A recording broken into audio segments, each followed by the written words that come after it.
Welcome to the Western Bowl podcast series, with talks on traditional spiritual teaching and its application in the world today. The intention of this series is to offer something useful for those who are drawn to study themselves and engage practice on the spiritual path. New talks are posted twice each month. The content of the talks is for informational purposes only and not to provide any kind of counseling, medical, or professional advice. This podcast is titled, It's Not the Fall That Kills You, a talk on groundlessness. The presentation was given by Juanita Violini on July 15th, 2023 via Zoom. Juanita is an artist and writer-producer of interactive mystery entertainment who has been a student of the spiritual path for over 35 years.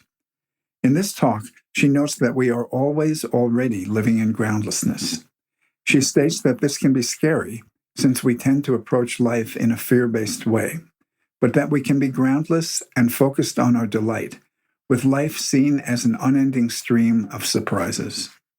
Juanita considers the topic by using quotes from the Tibetan Buddhist master Chogyam Trungpa Rinpoche and from her own teacher, Lee Lozowick, whose spiritual school she references in the talk. If there is benefit in this talk for you, please consider sharing the link to it or writing a review on social media or on one of the podcast platforms. Juanita Violini. Groundlessness. So I'm just going to talk about groundlessness a bit to start. When I started to study and come across different teachings, at one point it occurred to me that everyone is talking about the same thing. And we're either talking about different aspects of that thing, or we're talking about the same thing, but using different words. And so groundlessness, I like that word because it doesn't have a lot of connotations around it yet. So the thing about groundlessness is we are always already in groundlessness. It's not something that we have to get to. We're there already. So that's good news, I think. We're surrounded by a field of intelligent energy. And the quote that I had in the write-up from Chogyam Trungpa says, "The bad news is you're falling through air. Nothing to hang on to, no parachute. The good news is there's no ground." And I love that. It sounds scary. I've run that quote by a couple of different people over the last month, and they're, whoa, it sounds like a plane falling out of the sky. It disorients people, but we're there already. So groundlessness, when I was thinking about it, it's also like that children's rhyme, row, row, row your boat gently down the stream. That's groundlessness. Even talking about go with the flow, that is also groundlessness. The thing about talking about something like groundlessness is that it's not linear, and we have to use words to do it. So it gets a little tricky. And even thinking like row, row, row your boat gently down the stream, then my mind goes, oh, we're going horizontally, we're flowing through life.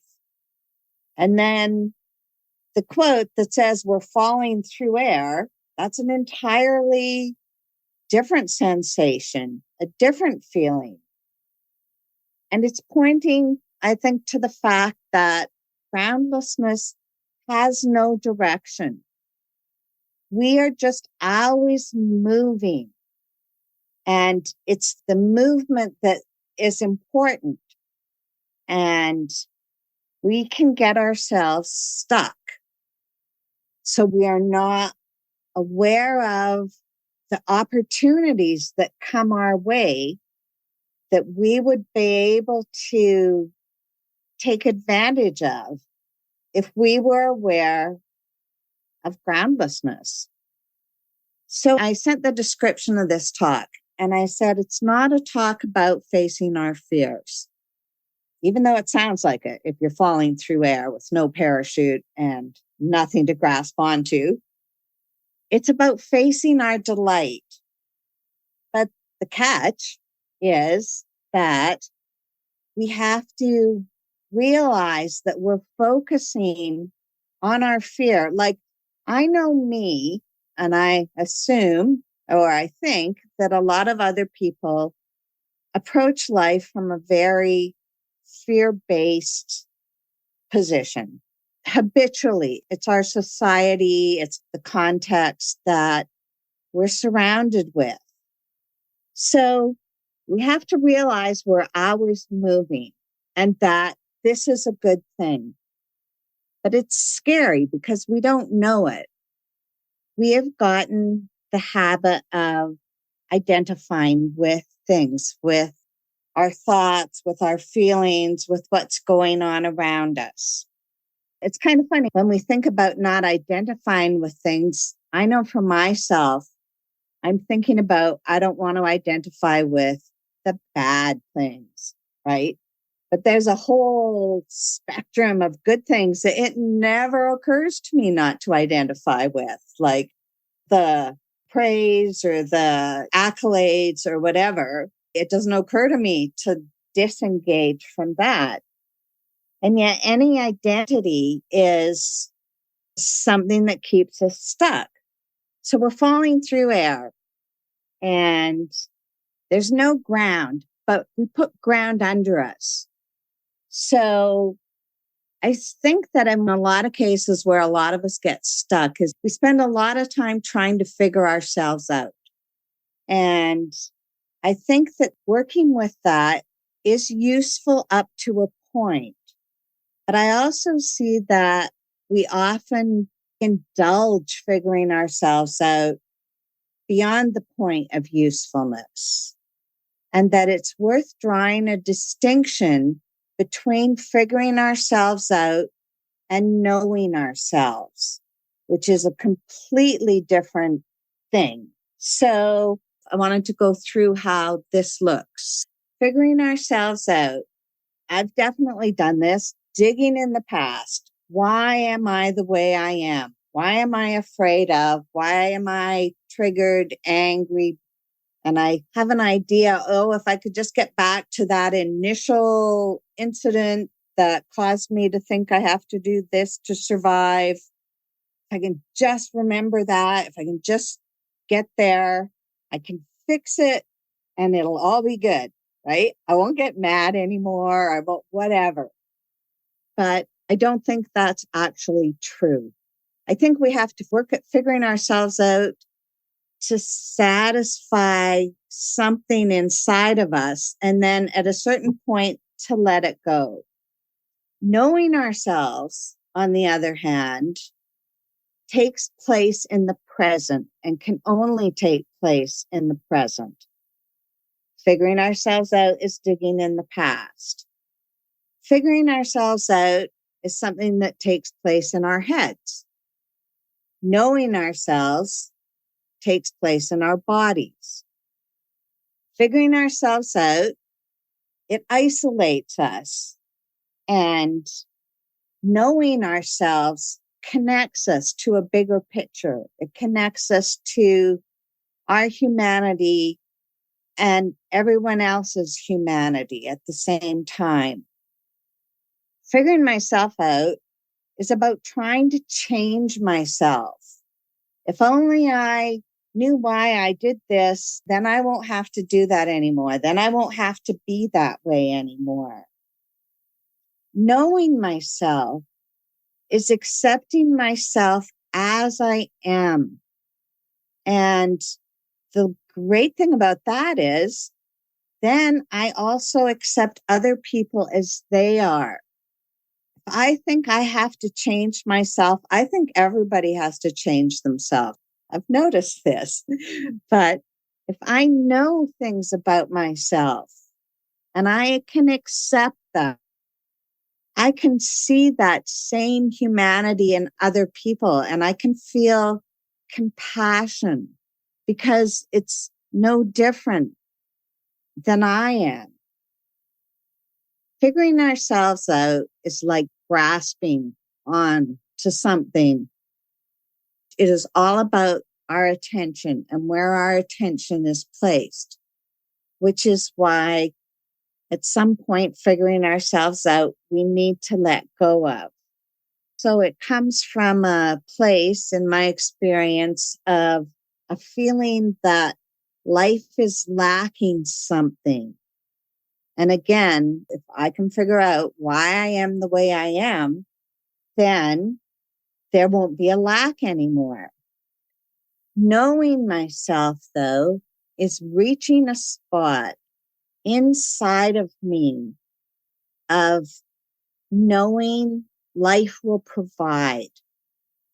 Whatever is needed for my life will be provided. It's kind of funny thinking about this and talking about this because sometimes I have clarity about it and sometimes I'm just so lost in the fog. But over the years, having children and observing them in their natural state, so to speak, children trust that their needs will be met and provided for. And until we somehow give them a different message of lack, they will just happily go along. And I really see that knowing ourselves is letting go of all the mostly thoughts, mostly from the mind, all the tension, I guess. Knowing ourselves, accepting ourselves is a relaxation. We can't know ourselves if we're tense or if somehow we are shutting down. Now we're back into figuring things out or coming from a place of fear. I have a quote here from Lee Lozowick, which was written up in As It Is by Mary Young. What are my feelings and emotions doing while my mind, that which I'm most clearly in touch with, is going on? What's going on inside? That's the first level of inner work because we discover tremendous amounts of mountains and waves, rhythms that we weren't in touch with before, some wonderful, some terrible. But after a certain point, all that psychological work ceases to be necessary, but we've become attached to it. So I think it's just good to realize that, not just for ourselves, but as a point of compassion for others as well, because I know I come across people and it's the same story. It might have different words, but it's the same story. And I find that it's easy for me to get impatient with the same story. And so realizing that this is something that needs to be gone through to get to a place of acceptance with some letting go tossed in there. It just makes it easier for me to be patient with other people. So every time we make an assumption, we hit the ground, we stop, we are dead in the water. Every time we have a comparison come up, we hit the ground. If we have a grudge or resentment, we hit the ground. If we are identified with any feelings, we hit the ground. If we are trying to prove something to someone, hit the ground. If we are trying to make someone angry or make someone different, we hit the ground. If we're trying to control someone, we are hitting the ground. If we want someone to be different, we're hitting the ground. And I think that the ultimate is anytime we go into any situation, any interaction, if we want something from it, we are hitting the ground. We will not be aware of our groundlessness when we want something. Does anyone have any questions about groundlessness at this point? I'm not getting the idea, the groundlessness. Is it a metaphor for something? Is it a positive or is it a negative? I've spent most of my life trying to get grounded.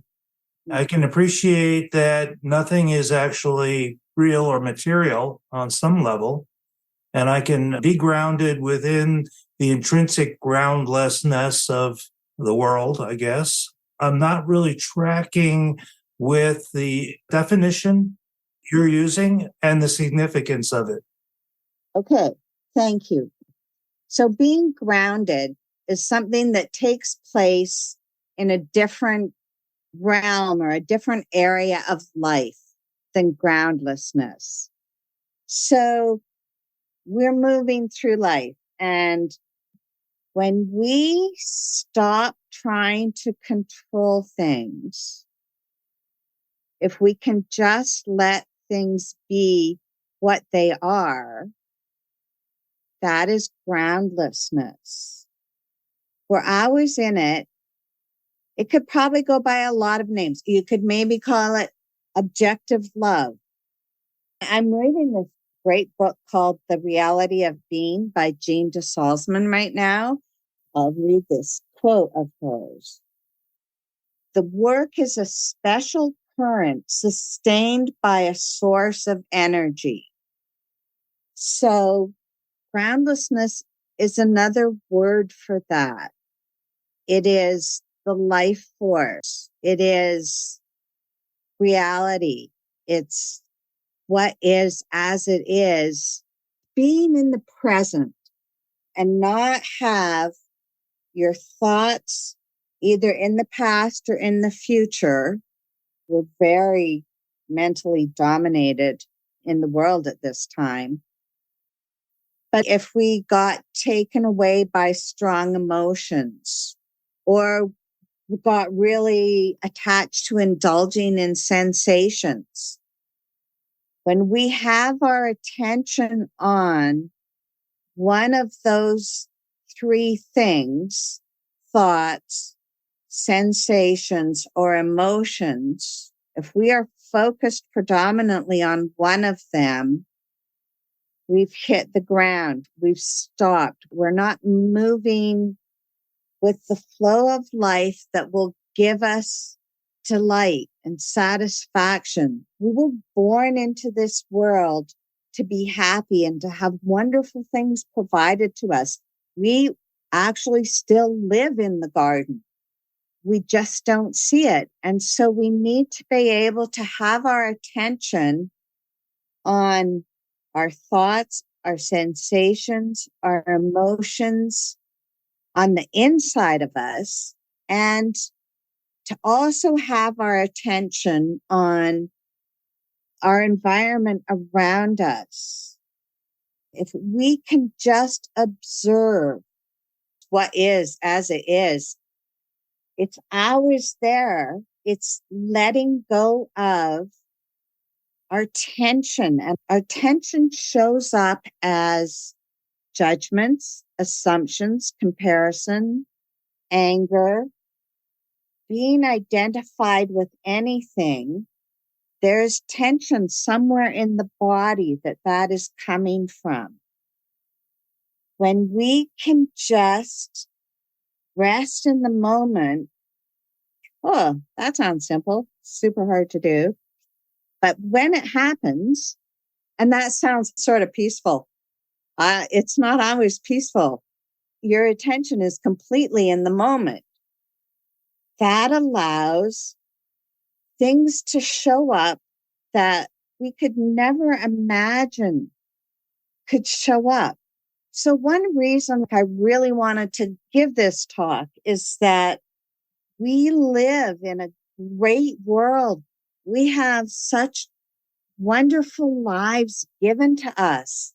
And it's like, hey, hey guys, life is great. Life is great. It really is. And I think that it's important to remember that, because there's a lot coming up in the outside, like the news, the media, all the psychic energy is telling us life isn't great. And it's easy to forget.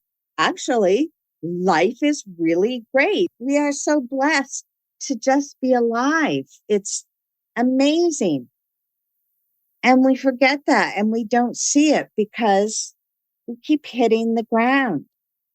So that's a language that I'm choosing to use for this talk. But when you listen to other talks, really, it seems like everyone is saying the same thing. It's just different words.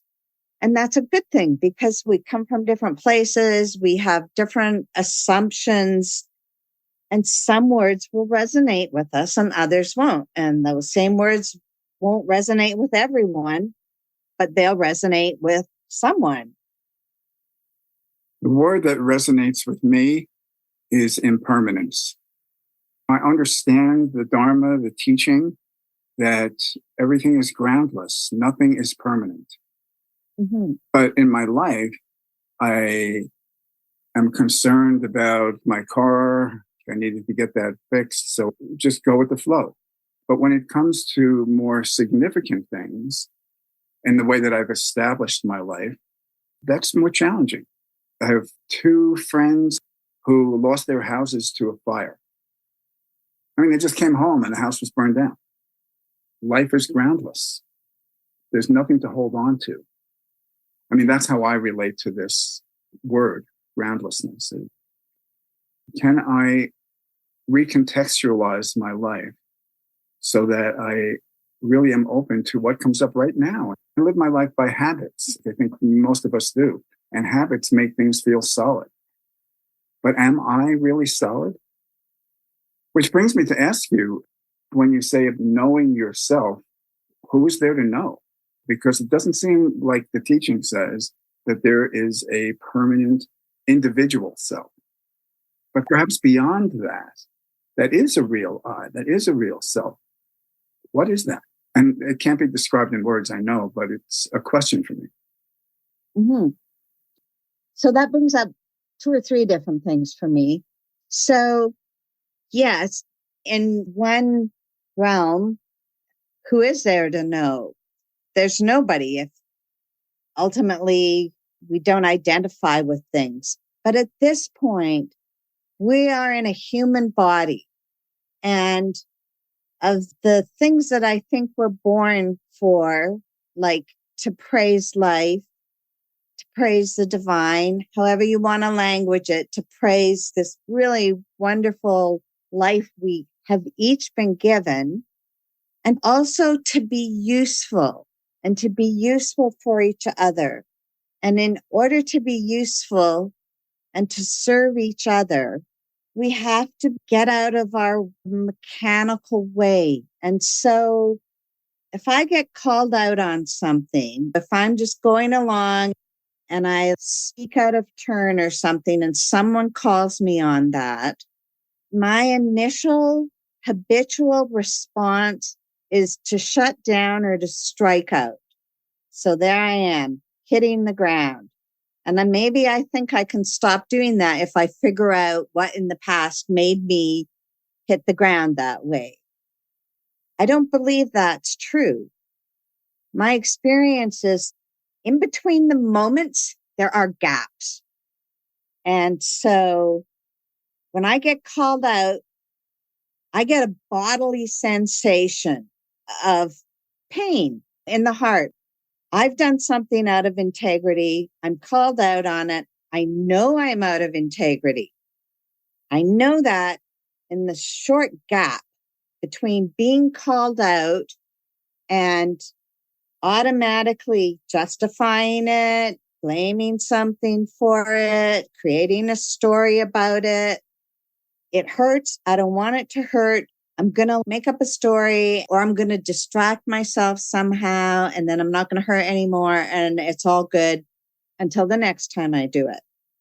But if I feel hurt from recognizing I am out of integrity, if I can stay with that feeling and just feel it and keep my attention on that feeling for as long as I can, then I get to know myself. If I slap a story on it, I don't get to know myself. I get to go, oh, that person doesn't know what they're talking about, or, oh, I'm not out of integrity because all those other people, they're out of integrity too.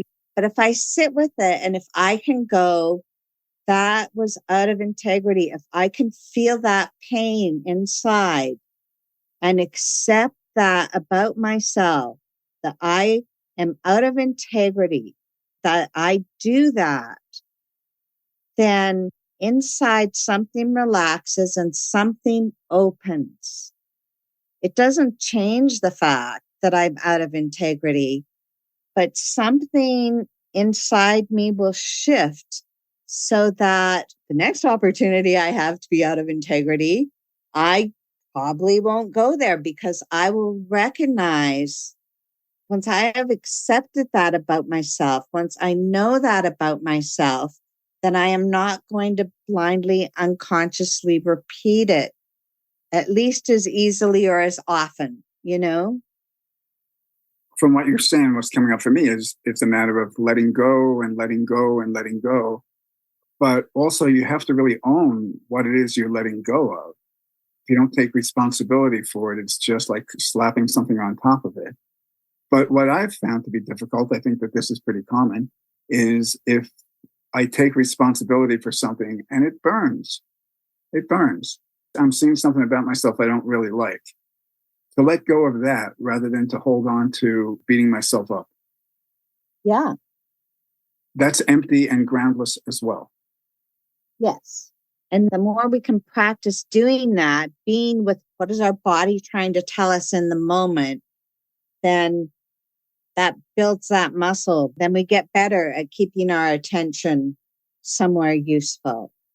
But the other thing about impermanence, and I've wondered about this a lot because as I observe life, it seems like it takes extreme circumstances before we are willing to change something that needs to be changed in ourselves. And I've always wondered, does it have to be that way? Does life have to really pound it into us, or can we just get it without going to that extreme of whatever it is? In this talk here, we're all reasonable adults that are not going to take words and be irresponsible with them. So quite a while ago, I did know a woman that lost everything in a fire. And it's happening around here more and more frequently. But at the end of the day, most people feel freed by it. That makes me wonder, do we have to go through those extreme measures, or can we free ourselves? When I was thinking about this talk, the very bottom line that I came to was the only way that we can actually stay in groundlessness and live in divine delight is if we literally know we have nothing left to lose. If we can get to the point of knowing we have nothing to lose, because all of our reactions come from fear of losing something.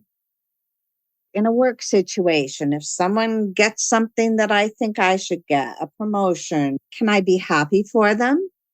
Now I can be happy for them, but for many, many years, I felt that their having something meant less for me.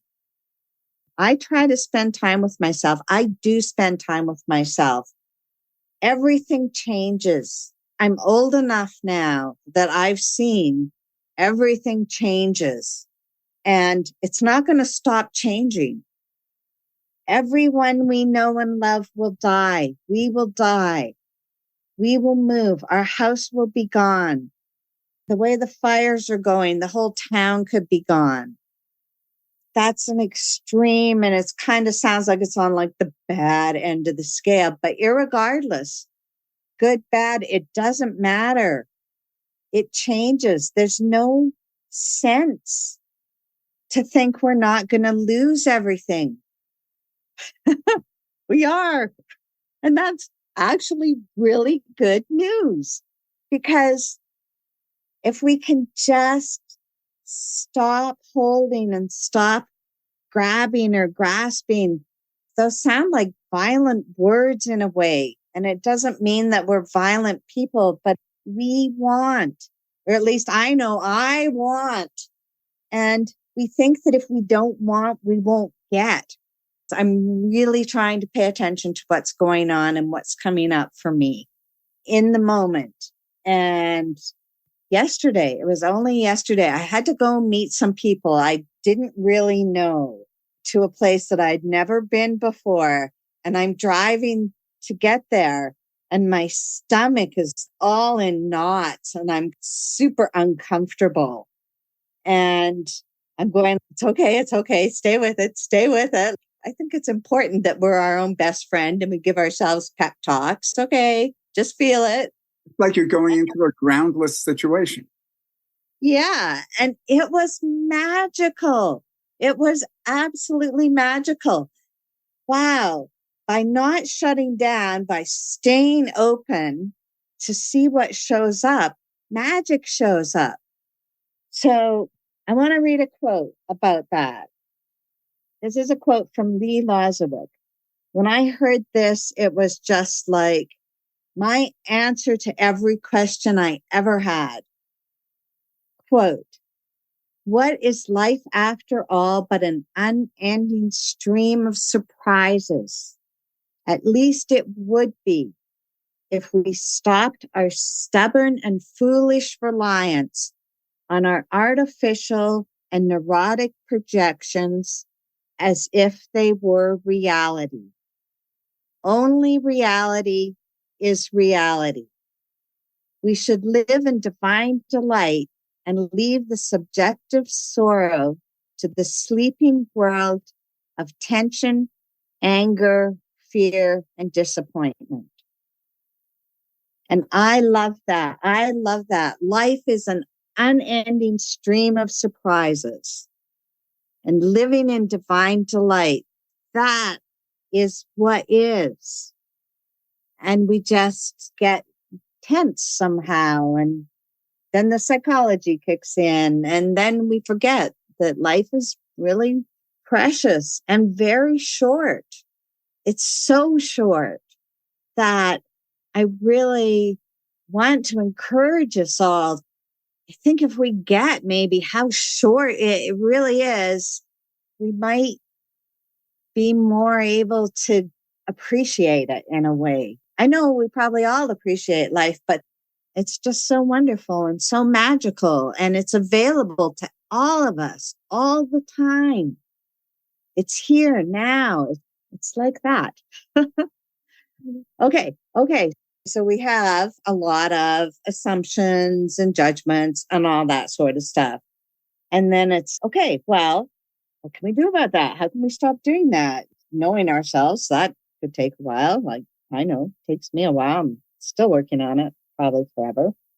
But there's this great quote by Benjamin Disraeli, who was Prime Minister when Queen Victoria was ruling England, which is probably early 1800s, mid 1800s. Anyways, the quote is, "Never complain, never explain."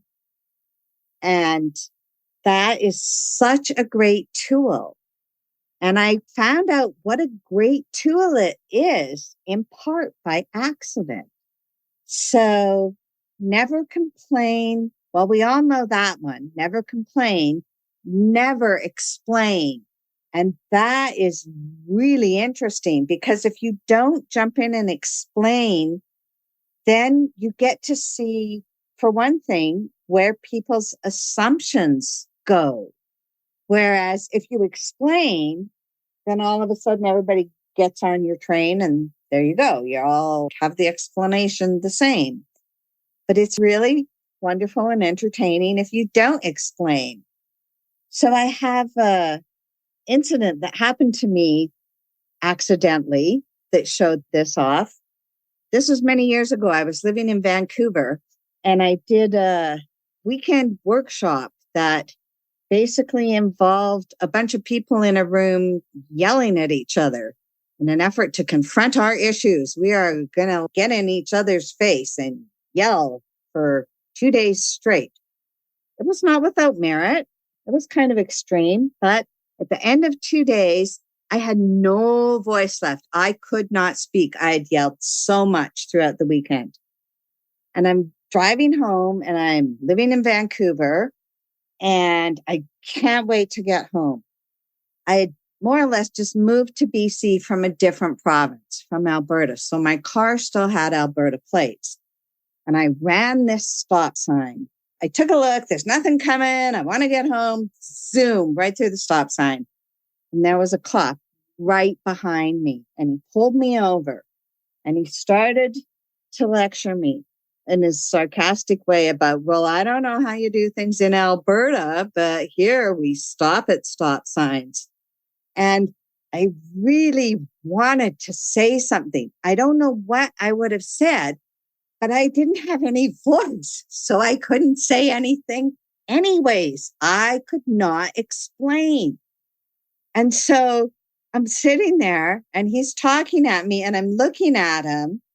I can't say anything. And in my head, I'm just swearing away, going, no. And he was so baffled that I wasn't trying to explain anything or excuse anything, that he just gave me a warning and let me go. And I'm like, whoa, that worked out really well. If I had tried to do anything, explain anything, complain anything, it would have had a much different outcome. I was in the moment. I tell you, I wanted to talk really bad and I couldn't. And here I am. And there he is. And how much is this going to cost? And it all worked out. And having that experience showed me or gave me the impetus to experiment with not explaining. Because really, why do we explain? That's another whole talk, probably. So never complain, never explain.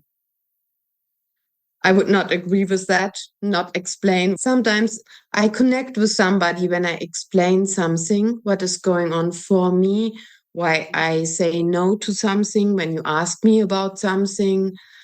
When I say, no, I'm not doing that. But when I explain it, open my heart and not try to excuse myself. But if I explain something in the sense that I want to connect with this person and be in the moment connected with this person and not let my no or my excuses be a cut of relationship.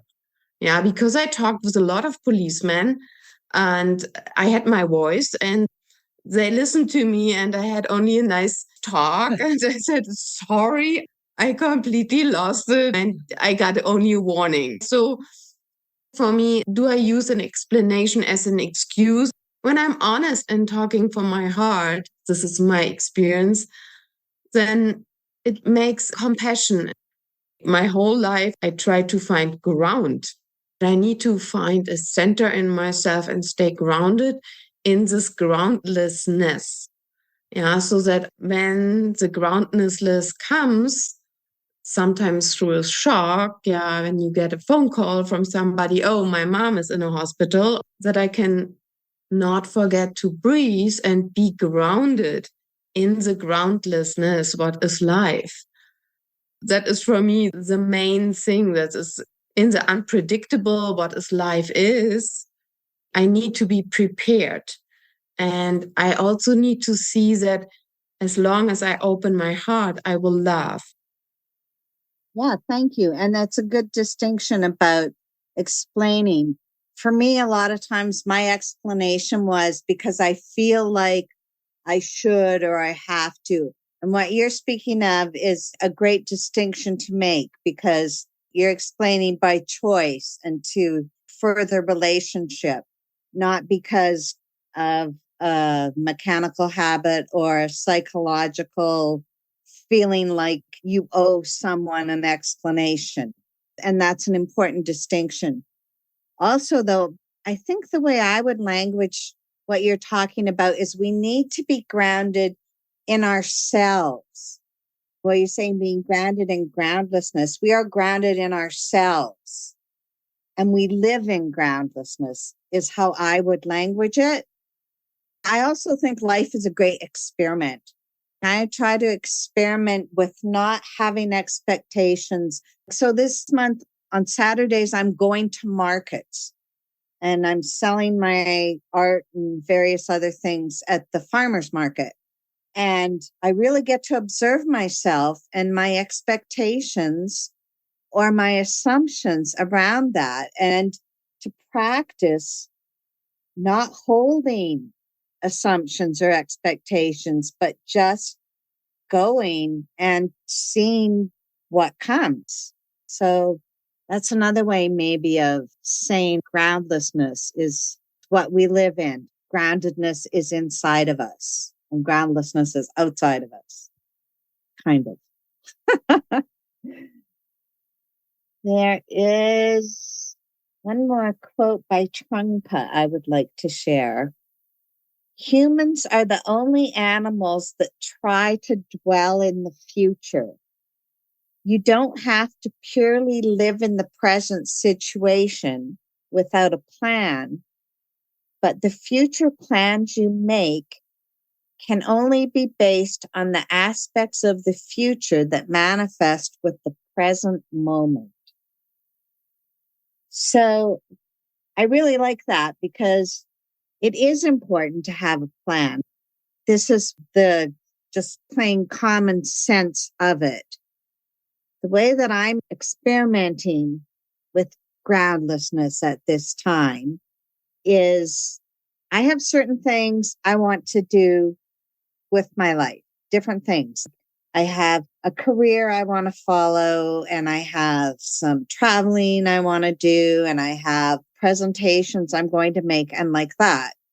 And I think of these things a lot, all the time. And so what I do is I take a step towards that, whatever that current goal or plan is. And then I see what happens, what comes back. And if I just go one step at a time, it quickly becomes obvious if I should take a second step or if I should change direction. This speaks to not necessarily not having an aim, but not deciding what that should look like. Groundlessness. Another way I have found to access groundlessness is through generosity. Being generous with each other, with our time, with our money, with our happiness, with their happiness. Generosity is something that comes from a relaxed state. So it's really hard to be generous if we have contraction around something. So I have success in various degrees of generosity in various places. So one way that I am generous is in my knowledge. So I'm a mystery writer. I write mystery scripts, mystery books, and I'm actually really good at plotting. And so because this is my business, people contact me, and people have contacted me with questions. So they haven't booked a consultation, but they're just, oh, I saw your website. Can you tell me? And I will, because they contacted me and they asked. And at some point, I might not do that. But at this point, it's appropriate for me to freely share my knowledge. And because I can do that, freely share my knowledge with no expectation, these things turn into a variety of projects that I get paid for that have nothing to do with what I do. One woman contacted me about selling her mystery scripts. So I gave her everything I knew about that. And then she ended up hiring me to design a deck of cards for her. So if I had had an expectation about how I get my income needs to look, or if I know I'm not sharing what I know, you have to pay for that. Both those things would have shut down this really delightful interaction I had with this woman, and I got paid. It sounds like such a simple thing.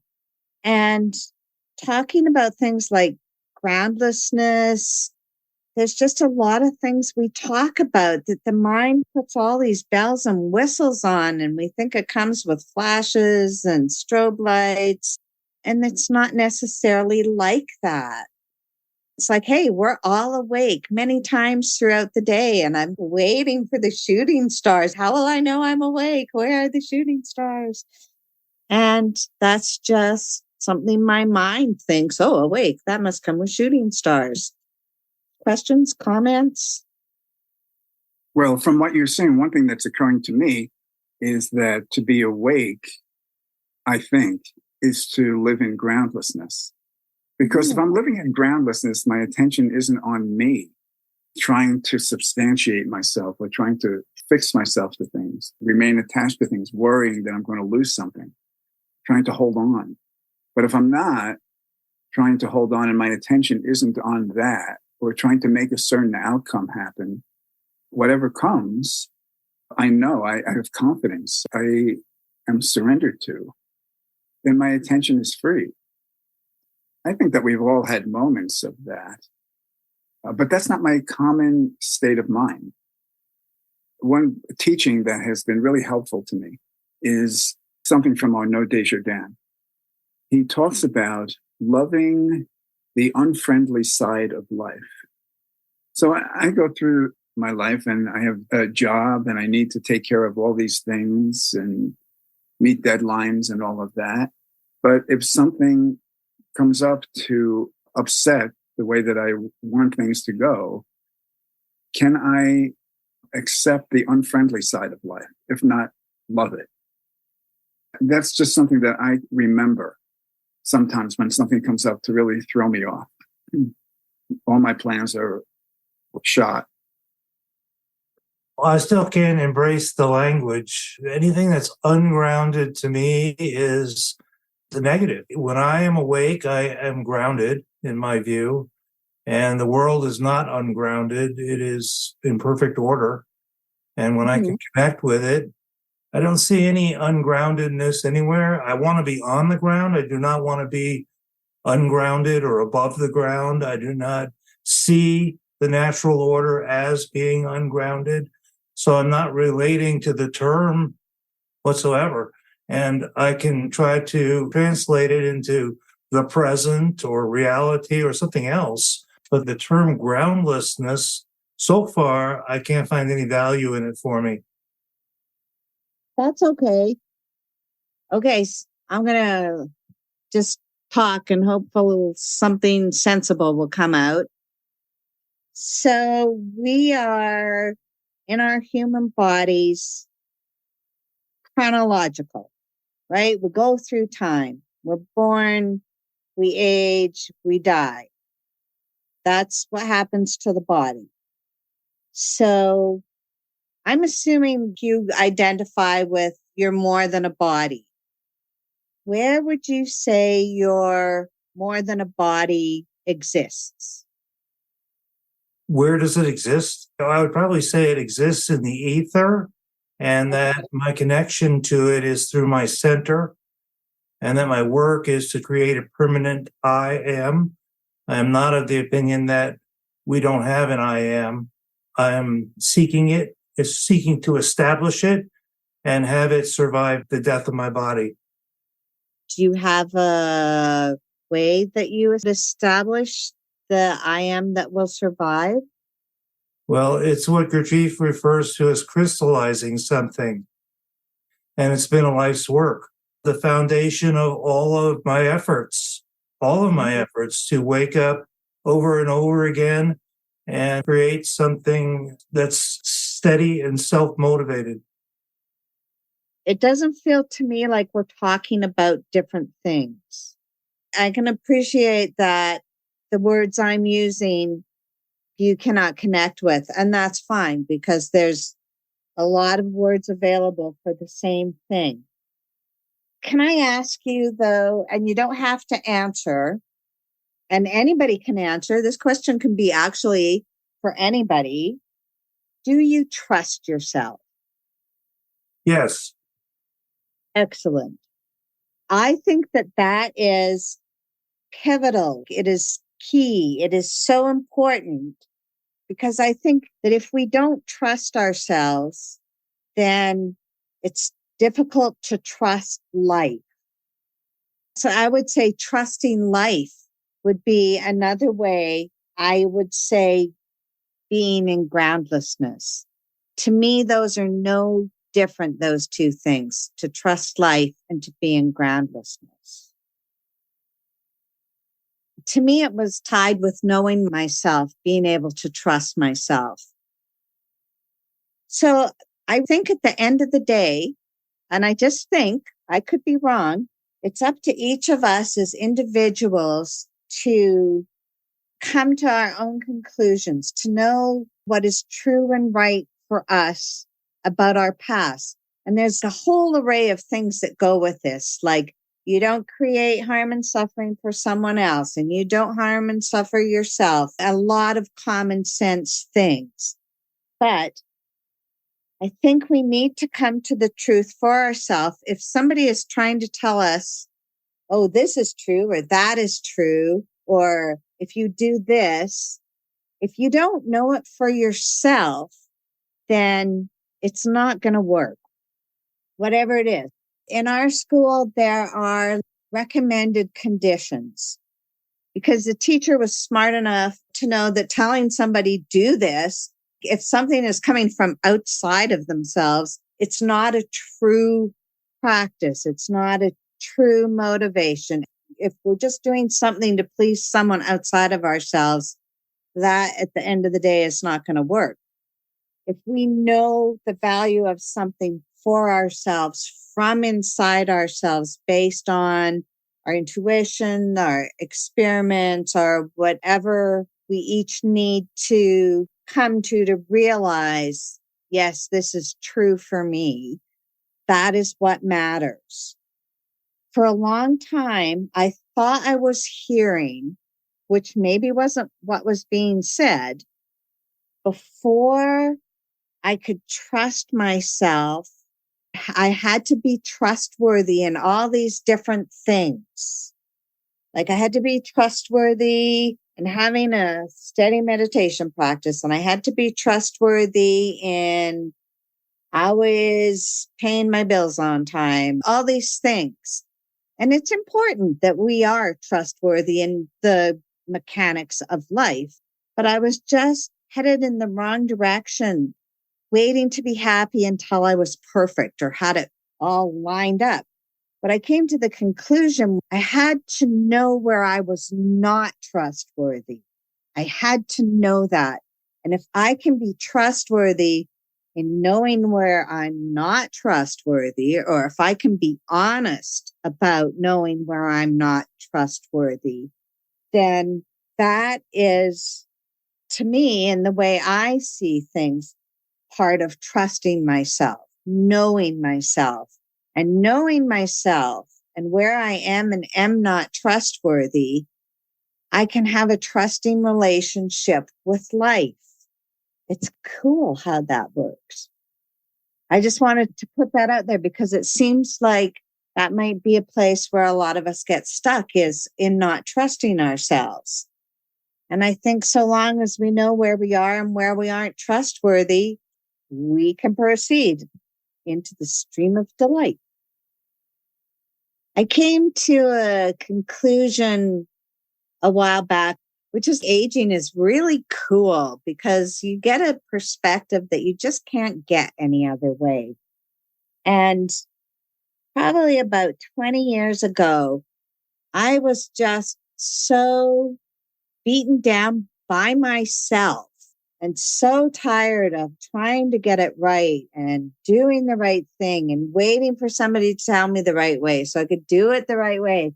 It was endless, guys. It was bad.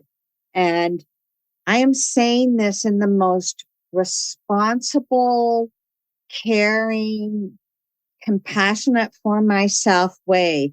I got to a point where I don't care anymore. My approach to life, neurotic perfection, do it right. I don't care if I go to hell. It had gotten to that point. Getting to that point was some small degree of having nothing left to lose, really allowed a relaxation to go like, oh, thank God, because I wasn't enjoying life. I wasn't living life. And if I'm not enjoying life, my family's for sure not enjoying life because misery loves company, whether it's conscious or not. And as much as I thought about it, I could not find anything wrong with enjoying life. And I looked at it closely because it didn't seem to be a thing that I was raised or allowed or taught. It's okay. Just relax and have fun. Yes, be responsible. Yes, don't be a jerk. But life is wonderful. And so when I find quotes like, what is life after all but an endless stream of surprises? It's like, yes. Besides the fact that it's telling me what I want to hear, I also think it's true. And my experiments are proving out to me that it is true. And it is coming from someone I respect who has great integrity. So what have we got? We've got what we discover for ourselves and what other people tell us. And as much as we think someone may or may not be an expert on a topic, it is definitely worth considering what experts and whatnot have to say about things. But it's not the be all end all unless it is also true for us. There are experts and there are masters, and then there's a lot of people who call themselves that. There you go. We have to figure out for ourselves what is true. So, another quote. This is from the book Just This, 365 by Lee Lozowick. And it's number 67. Stop pushing. The universe is perfectly organized and always gives us what is most useful if, and if is the operative word here, we relax and allow ourselves to be receptive to the universe's timing instead of pushing, and letting our minds define the situation or manifestation. Unquote. So that to me is groundlessness, allowing ourselves to be receptive to the universe and not letting our minds define it. Because if our minds define it, that is what we're going to get. But if we don't define it, then we can see what the universe is going to give. Okay, quote, I'm going to finish the quote. And since the universe doesn't function exclusively relative to a three-dimensional line or timeline, past, present, future, the universe can clearly know what is more useful tomorrow, even if the mind can't possibly grasp such a dynamic and insists on using a resource today, which in fact would be far more useful tomorrow. Unquote. Yes? I know this is an extreme example, but I'm just thinking about this the last couple minutes. Somebody sent me this video called Fierce Grace. It's about Ram Dass, Richard Alpert, and he had a stroke. And he actually did this video, I think, for people to learn something from his experience. And during the course of the video, it shows two interviews, one with a couple and one with a person who lost somebody that they were very close to. In this case, the couple, their daughter, to a violent death. And they were groundless. They could not understand how that could happen. To me, I realize that there are going to be times, and there have been times, when the rug has been pulled out from me. And what I assumed was solid ground is not really solid. So in a moment like that, this couple realized that things are groundless. Prior to that afternoon, when their daughter went out, things seemed very solid. And what you're saying about having a sense that the universe knows the timing for something, even if you can't understand it, that requires a lot of faith, which is the response that Ram Dass gave to this couple. How do you know that this wasn't exactly what she needed? She came here to do this, and her time was up. Another woman came to him in a similar situation, having lost her partner. And he said that losing a lover is a path. Those are just some things that occur to me about groundlessness. I don't really see things as groundless until something that I'm very involved with or attached to is lost. Many years ago, I worked with a woman. I didn't know her. I had heard of this woman. I worked in a school district. There was probably 1,000 employees, and we were both union members. And her 10-year-old son had drowned. And I had heard of this. And then I saw the woman, I don't know, maybe 6 months, maybe a year later after this had happened at a union meeting. And I looked at that woman and I knew she knew something I didn't. That woman had gone through that grief and pain and come out the other side. And I don't know how she did it. And I never even spoke to her. But when I looked at her and I saw her eyes, and her eyes were so warm and loving, she had gone through the grief. And whatever her path was with that, she was radiant. I mean, we're all different. We all have different things. But to go from that heart-wrenching experience of losing a child and to come to radiance, that is an impression I will never forget. She used her pain, or she didn't block, she didn't stuff, she lived it and went through it. It's a reminder for me when some little discomfort or inconvenience comes along, like, really, what is the problem? Well, I don't have anything left. I actually ran out of planned talk about 45 minutes ago and just been winging it. So thank you.